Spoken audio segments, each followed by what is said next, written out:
Chapter 1 Episode 10, Accident the Next Day. In the end, we never went to the church in Calaban town. There was a church in the town of Jimal where we were heading, so I'd just go there. Until then, I'd just pray to the stone statues I sculpted yesterday. Thus, we'd enjoy our relaxing carriage trip until then, or so. I thought. A little cold because of the rain, I suppose. It's a bit strange for rain to come pouring down so hard in the season, though. Looks like we were unlucky, Elia. Several hours after we were hit by a downpour that was apparently out of season. The road was extremely muddy and caused the carriage to shake more, so progress was slow. Honestly speaking, it had been a while since I'd experienced any bad luck. Ever since to this world, nothing had happened to make me consider myself unlucky even once, unlike on Earth. We were inside a carriage too, so maybe a bit of rain wasn't even that unlucky? Just as that thought crossed my mind, I was proven wrong. The carriage came to a stop and an escort immediately came over. "My lord, it appears the rain has caused a landslide up ahead. We have confirmed that the road will be blocked for the foreseeable future." "VV hat? Are you sure?" "Yes, it's completely blocked. There are quite a few boulders and trees that have fallen as well, so we cannot pass like this. Any detour?" "The route is still confirmed, but it will be quite a distance from here, and all the possible roads have had reports of large bandit groups. According to one of the men with a weather forecasting skill, the rain should stop in a few hours. I suggest we make camp away from the landslide while waiting for the rain to stop, then work from tonight to tomorrow to clear the road so we can reach Jimal town as soon as possible. If may ask for my lord's opinion." Reinhardt thought for a moment before answering. "Yes, that seems best. Long journeys are tough on Elia, since she isn't used to them yet, and we want to avoid dangerous roads. We shall follow your. Thank you very much. We shall begin preparations immediately." IHE carriage moved once more. I heard them say there was a tree up ahead that they could take shelter from the rain under, but wasn't it bad to stand under a tree in pouring rain? Well, I suppose it was fine as long as I couldn't hear thunder. I'd just make sure to stay at least 2 meters away from the trunk of the tree. That should be safer than nothing in case lightning strikes. The carriage stopped again 5 minutes later, the people surrounding us bustling about with their work while Iran came inside our carriage. "We are currently hurrying to set up camp. Please wait a little longer," Iran said with a smile, but my eyes were much more worried about the escorts I could see running about in the rain behind Iran. As someone who had previously worked for an exploitative employer back on Earth, I knew that an amateur trying to help out would only get in the way, but I still felt bad sitting around while other people were working. Come to think of it, I had a rain warding barrier amongst my barrier magic. It's been so long since I used it, I completely forgot about it. That shouldn't get in the way of their work. May I use barrier magic? Why so suddenly? Oh no, I was too abrupt. They wouldn't understand what I was thinking of going by that alone. Outside, people getting wet. Use rain warding barrier. Block the rain. Easier to work. I see, that would be helpful. I'm sure they would appreciate if you could do that for them. Once I received permission, I took a coat out of my item box that I had made from animal fur. The fur was on the inside of the coat while cloth was stuck to the outside, making it seem inside out at first glance. But that was the right way to wear it. The outside cloth was painted with the sticky solution of a sticky slime that hardened into a resin-like coating, making it a useful piece of gear that could deflect water. Hunting on rainy days became significantly easier after making this. I quickly put it on and approached where the people were to activate my barrier magic. Rain ward, cover them and become their shield from the falling rain. After chanting the spell, a dome-shaped barrier appeared above the workers to block the rain. Neither the barrier nor the magical energy were visible to the eye, so the people looked surprised at the rain coming to a sudden stop. However, Camel noticed in the middle of his work and waved his hand in thanks. The others followed suit and thanked me too, but I stopped them with a wave of my hand and eyed my next target.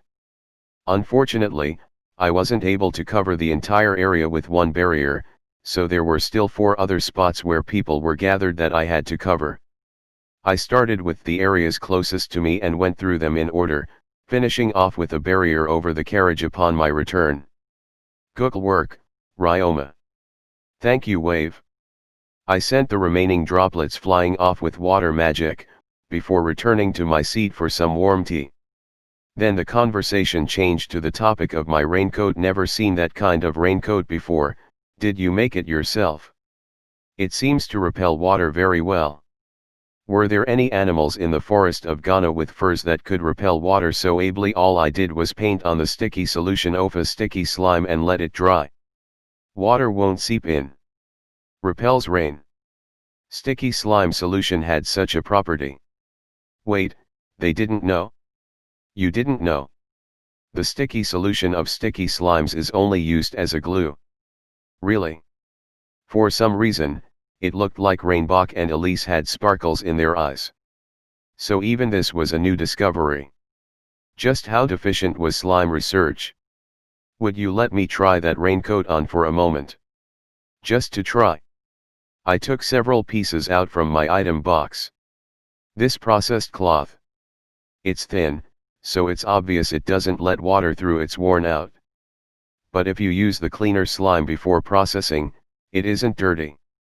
They used to be scraps from bandits and goblin loincloths, so let's just ignore how worn out it was. Vivian I offered the cloth out. Rainbach, Elise, and even Reinhardt and Sabas took the cloth and wrapped it around their hands before sticking them outside the window to wet them against the rainwater flowing along the barrier. Oh, it really is repelling the water. The water isn't soaking through at all.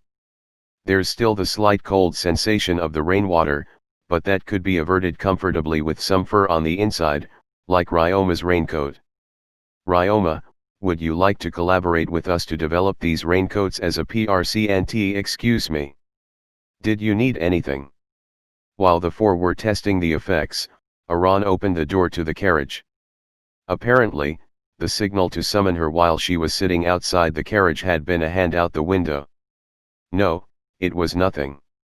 Ryoma was just showing us the raincoat he had developed. Is that so? Then I shall take my leave. She moved to close the door, but not before I noticed that her clothes were wet. Aran must have been leaving the barrier to do work as well. I called out to her in a hurry to get her attention as I pulled out a curtain from my item box, that was originally from some bandit loot and had been processed to be wait, please Aran. Yes, did you need something? This, for the rain won't get wet. You're letting me borrow this. Getting wet will be cold. At least cover yourself. Thank you very much. I shall borrow this for a while. Aran thanked me with a smile and left, leaving the rest of us to discuss the waterproof cloth enthusiastically. As far as I could tell from the discussion, the main form of rain protection in this kingdom was made from leather. Larger items like tents were heavy and took up a lot of space. In contrast, the waterproof cloth only needed sticky solution to be painted on and dried, making it much more compact and foldable than leather. Furthermore, rain protection was meant to be used in the rain. This meant that the rain and dirt got everywhere, staining materials such as leather.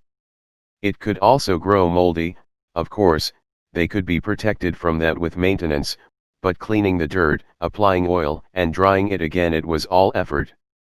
In that regard, the waterproof cloth repelled water and dirt, so it was much harder to get dirty, and it could be washed in water too. All it needed was a rinse and dry to clean it. In reality, all I did was use the water magic wave to brush off the droplets, then hang it somewhere to dry every time. Even then, it was never really a trouble. After most of the explanations were done, the conversation moved on to what kinds of things it could be specifically used for. I suggested raincoats and umbrellas with my modern knowledge, then heard about the tools in this world. It finally felt like I had come to a typical other world. Actually, I should have received magic as my power. Why did it seem like things were leaning towards internal affairs? Knowledge of modern and products were the equivalent of cheat codes in this world, right? As we discussed things, the tent preparations were completed. Honestly, I had forgotten that we were waiting. Sorry for the wait. The tents are all ready. Also, the others said to tell the kid thanks. You're welcome. How much longer until the rain stops? The skill user said another 2 to 3 hours, then we'll begin removing the landslide dirt. All right. Take breaks in shifts until then, and make sure the earth magicians have plenty of rest. Got it? We watched Zeph head off to pass on the orders before entering the tent. To my surprise, there was a large space in the middle of the tent that split off into 4 individual rooms around the edges. It was a large and luxurious tent. The road was a lot bumpier than normal, so make sure you rest well. Yes, I will rest up to work hard later. They were already letting me ride in the carriage with them and providing me with accommodation, so I wanted to do at least this much. Phase Y I answered that, but Rainbach looked confused. Work hard? What for? The landslide dirt, I will remove it with my earth magic. The escorts can handle that, so you can rest, you know. I've been in your care so much already. It will be for my own sake. Please let me do it. Then you can help out, if you insist. However, you must take breaks if you get tired, understand? You've already used barrier magic so many times, and running out of magic energy is painful. Oh, so he was worried about that. I was very grateful for the consideration. Thank you very much, I'll be careful. Several hours after that exchange, IHE downpour stopped as predicted, so work began on clearing the aftermath of the landslide.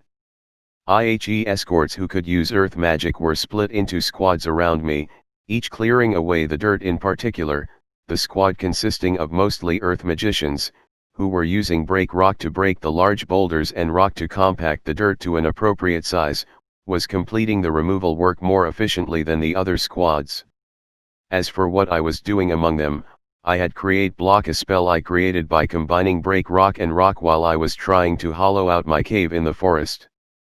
By using that to create a large number of blocks at once, I could change the dirt into something the slimes could carry. VV had I could tell from the beginning was that the others were dealing with the dirt and stone separately, while I was going considerably faster owing to dealing with both of those at once. Furthermore, because the slimes were set up to carry the blocks in a bucket brigade style, all I had to do was use magic. The work progressed at a tremendously fun and fast pace. Seeing me like that, one of the escort men came over. Do you have a moment? How can I help? Ryoma, was it? Just how are you using that magic? My principal occupation is a swordsman, so I'm not that good at magic, but I've never seen a spell that deals with both dirt and stone at once. Could you teach it to me, if possible? This is a spell called Create Block. Anyone who can use break rock and rock should be able to use this as well. You know how break rock turns stone into dirt, and rock turns dirt into stone. Yeah. So, you just imagine, turning stone into dirt and dirt into stone as one spell. If you do that, all the stones within range of your magic will turn to dirt, and all the dirt will stay as dirt until they become stone in the next step. This is the step where you make the stone a size you want. In my case, it's this size that's easy for the slimes to carry. The man nodded in understanding and tried it on a nearby boulder. The resulting were of varying size, but he had successfully turned both stone and dirt into stones of more manageable size that could be carried. Oh! It really worked. It looks like it'll take some practice before I can get the stones a consistent size, but it consumes less magic energy than doing the two actions separately. Thanks, Ryoma. No, I'm happy to help. He asked for permission to teach the others, which I agreed with, as 1 or 2 people wouldn't make much difference, and he ran off to teach the others Create Block. As I worked silently beside the sidelong glances of the escorts, the sun set before I knew it, and the order to stop for the day was given out. Welcome back, Ryoma. When I returned to the tent, Elise came out to greet me, but bwug. Ryoma. You work so hard, go my neck. I was about to return the greeting when she grabbed me in a hug. See, can't breathe. My nose and mouth are buried in her chest. I beg of you, let G my lady. You're strangling him. Please let go. Huh? Ah. Gwu.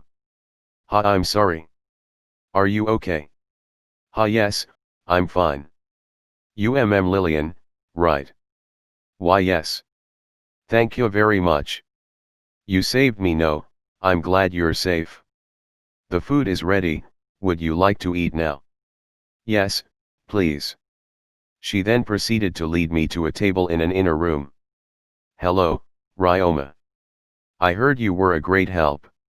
Thanks for your hard work. Can you eat? Don't push yourself too hard. My body is fine. Oh ho, I thought you used quite a bit of magic. It was amazing, that spell. Create block, was it? That's right. Thanks to Ryoma slimes and that spell you taught to all of the earth magicians, it looks like we'll be able to finish clearing up the landslide earlier than expected. I'm glad to hear that. From what they told me, one person from today had mastered create block perfectly, while 3 others were able to use it proficiently, speeding up the process a great deal. For the record, the one who mastered it was Galk, the man who spoke to me first. Eventually, dinner was brought over for everyone to dig in, which was when Illyria asked me a question. Ryoma, how much magic energy do you have? Hull. Come to think of it, how much magic energy did I have right now? I heard it was meant to increase with prolonged use of magic, but is something the matter? I don't know. Huh. But normally a 10-year-old would have gone to the church for. Oh, I see. Ryoma lived in the forest. Then how did you know your limit before now? The feeling of my body and intuition. And that works out for you. I got used to it, so it's not a problem. Do people normally get measured at 10 years old? Normal households, yes. They have the church measure their status. That's when it's decided whether a future as a magician is viable, from looking at the magic energy number. Us nobles get measured at years old and begin training early, though. Well, if you manage to continuously use so much magic without feeling the effects of depletion, you must have a pretty high limit. The topic moved on from there, turning to plans for the future and our destination town next. After the meal, I was allocated a room inside the tent. There were no more duties left for me today, and tomorrow would start with more dirt clearing before departing on the journey. I should get to bed early to rest, but there was one thing bothering me. During dinner, when we were talking about my magic energy, Illyria's eyes kept glancing at me while we were discussing it. That was a thoughtful look she had, right? While I noticed her gaze, I have no idea why she was looking at me like that. We only talked about magic energy for a little while, but was starting to think the topic was changed on purpose, so that we didn't linger on it. Did I say something wrong? I was curious. But I missed the chance to ask. Next time I get an opportunity, I'll ask. It would be ideal if there was a way to ask casually, but otherwise, I'd just wait until we got a little closer. Speaking of which, how long have I been thinking for? Likely quite a while, judging from how heavy my eyelids. Unable to resist the call of sleep, I nodded off like that.